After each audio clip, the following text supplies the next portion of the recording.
Emmanuel bed kode chakruok nyaka giko. Piny owacho chano chako keto tim moko kuom weche 600 mane aput mar ogai mar domo malo machon David Maraga ochwalo mar bero lwasi mar tich e sekta mar arita kwe. Ero mane okelo kanyakla jodito mag piny owacho manyayo dongruok e tiyo kanyakla kod migao mar arita kwe mane otele kod Jagoro mongirore Raymond Omollo e boma ma Nairobi.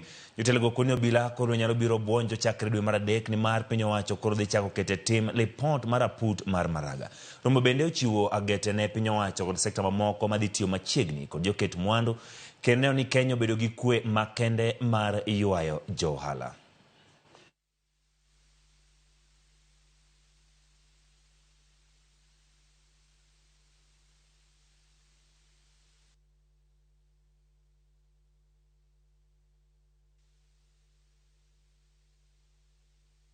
The reforms within the National Police Service, the reforms within the Kenya Prison Service, and generally the reforms within the coordination of national government administration.